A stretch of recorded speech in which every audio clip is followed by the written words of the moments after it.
Haleluya, puji Tuhan. Salam sejahtera dalam kasih Tuhan kita Yesus Kristus bagi kita semua dimanapun kita berada. Saudara, hari ini kita kembali akan menerima kebenaran firman Tuhan. Mari kita siapkan hati kita, seluruh pikiran kita untuk diisi kembali dengan kebenaran firman Tuhan. Oleh sebab itu, kita mari akan mulai dengan berdoa. Mari kita sama-sama berdoa. Tuhan Yesus, kami kembali datang bersyukur kepadamu buat kemurahan Tuhan yang Tuhan berikan bagi kami, sehingga kami boleh ada sampai saat ini dengan segala kebaikan dan kemurahan Tuhan. Semuanya adalah karena kasih setia Tuhan saja. Terima kasih, kami rindu terima firman-Mu, karena firman-Mu yang akan menolong kami, memimpin kami sepanjang hidup kami, dan menunjukkan kepada kami apa yang harus kami lakukan. Kami siap terima firman-Mu Tuhan, di dalam nama Tuhan Yesus Kristus. Haleluya. Amin. Puji Tuhan, saudara. Salah satu kunci keberhasilan dalam kita membangun suatu hubungan adalah dengan cara kita membangun komunikasi yang baik dan efektif, saudara. Nah, apakah itu hubungan kita di dalam rumah tangga, apakah hubungan kita dalam bisnis, ataukah dalam hubungan apa saja? Kita perlu membangun satu komunikasi yang baik untuk kita bisa mendapatkan hubungan yang baik, saudara. Sebagai contoh, bagaimana seorang ayah bisa membangun hubungan yang baik, yang akrab dengan anaknya, maka tentu diperlukan komunikasi di antara mereka. Demikian juga seorang suami dan istri akan terbangun suatu hubungan komunikasi yang baik ketika mereka mempunyai dan terus menjaga hubungan komunikasi yang baik. Nah, saudara, ini pun juga dicontohkan oleh Yesus. Yesus sendiri memberikan contoh bagaimana dia secara konsisten, dia secara terus-menerus membangun hubungan itu dengan Bapanya, saudara. Setiap kali Yesus mengambil waktu khusus untuk membangun komunikasi dengan Bapanya. Sesibuk apapun, saudara, Yesus dia tetap mengambil waktu untuk tetap dapat membangun komunikasi sehingga hubungannya dengan Bapanya itu begitu dekat, saudara. Nah, saudara, banyak ayat Alkitab yang menunjukkan kepada kita bagaimana Yesus itu secara konsisten terus membangun hubungan dengan Bapa. Di dalam Markus pasal yang pertama ayat yang ke-35, di sana dikatakan pagi-pagi benar. Ya, mulai dari pagi-pagi Yesus itu sudah membangun komunikasi dengan Bapanya. Dan juga sementara dia bekerja pada siang hari di tengah-tengah kesibukannya. Lukas pasal yang kelima ayat yang ke-16. Di sela-sela kesibukannya, ia mengundurkan diri ke tempat-tempat yang sunyi untuk berdoa, untuk membangun komunikasi dengan Bapanya, saudara. Dan bahkan juga di dalam Lukas pasal yang ke-6 ayat yang ke-12. Pada waktu itu pergilah Yesus dan semalam-malaman. Dia pakai waktu semalam-malaman untuk apa? Membangun komunikasi, membangun hubungan dengan Allah. Oleh sebab itu saudara, tidak heran hubungan yang begitu dekat antara Yesus dengan Bapa. Karena ada komunikasi yang indah antara Yesus dengan Bapa. Sebab itu firman Allah katakan, aku dengan Bapa itu adalah satu. Yesus tahu apa yang dipikirkan Bapa. Bapa tahu apa yang Yesus kerjakan. Itulah, saudara, komunikasi yang baik menghasilkan hubungan yang baik. Maka demikian juga hubungan kita dengan Tuhan. Bagaimana hubungan kita dengan Tuhan? Kedekatan kita dengan Tuhan juga sangat ditentukan oleh intensitas dan kualitas hubungan kita yang kita bangun dengan Tuhan, saudara.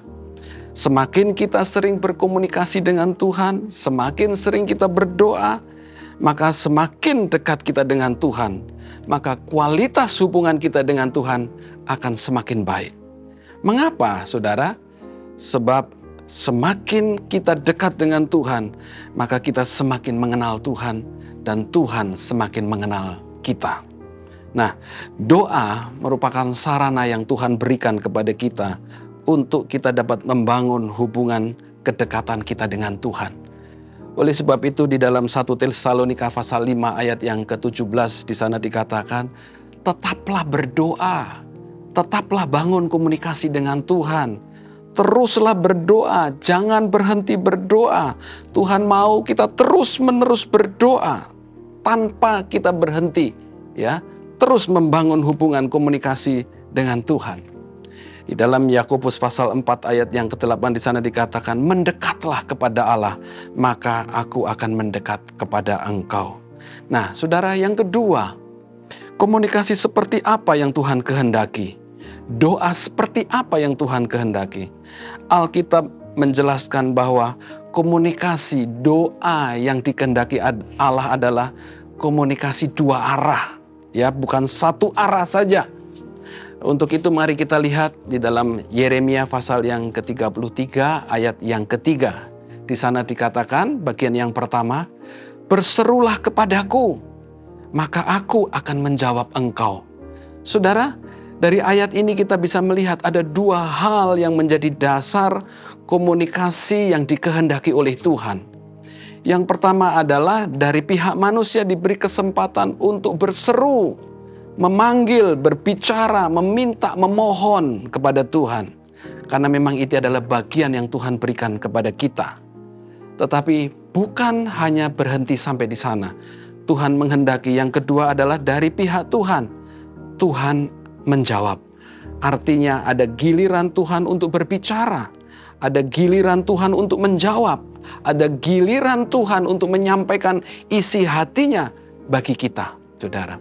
Jadi inilah komunikasi dua arah. Ada saatnya kita berbicara, ada saatnya Tuhan berbicara kepada kita. Dan kalau ini, saudara, terjadi, maka firman Allah di dalam Yeremia tadi katakan, Tuhan mendengar seruan doamu. Dan Tuhan akan memberitahukan kepadamu hal-hal yang besar yang tidak dapat kamu pahami. Jadi itulah, saudara, hakikat dari komunikasi yang Tuhan kehendaki. Ada saatnya kita berbicara, ada saatnya kita mendengar. Jadi komunikasi yang benar merupakan kunci untuk membangun satu hubungan yang benar dengan Tuhan.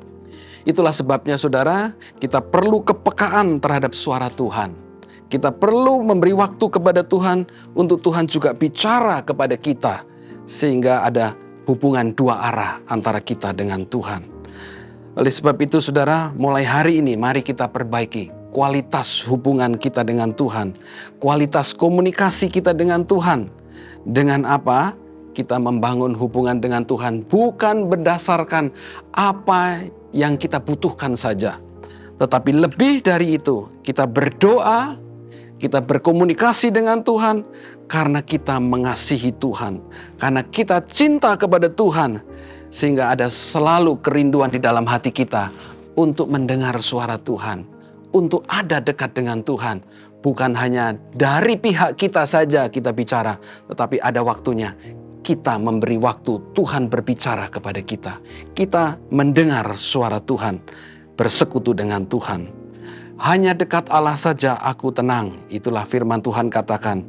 Jadi biarlah sepanjang hari ini dan seterusnya kita isi hidup kita dengan berkomunikasi, memiliki hubungan yang intim dengan Tuhan melalui doa kepada Tuhan. Saudara, perbaiki hubungan kita dengan Tuhan dengan membangun komunikasi yang baik, komunikasi dua arah. Dari pihak kita berbicara dan izinkan juga Tuhan berbicara kepada kita. Puji Tuhan, Tuhan Yesus memberkati. Mari kita sama-sama berdoa. Tuhan, terima kasih buat firman-Mu. Di dalam nama Tuhan Yesus kami berseru. Ini adalah janji Tuhan.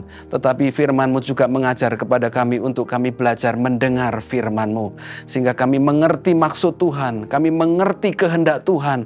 Apa yang Tuhan mau kerjakan di dalam kehidupan kami. Terima kasih buat firman-Mu. Berkatilah semua jemaat Tuhan yang sudah mendengarkan firman-Mu. Sepanjang hari ini Tuhan, pimpin apa yang mereka kerjakan. Apa yang mereka lakukan, firman-Mu yang menolong, memimpin, dan memberikan kekuatan kepada kami semua. Terima kasih buat kehadiran-Mu di tengah-tengah kami melalui firman-Mu, dan kami terima firman-Mu dengan ucapan syukur di dalam nama Tuhan Yesus Kristus. Haleluya, amin. Puji Tuhan, saudara, bersama Yesus aku kuat.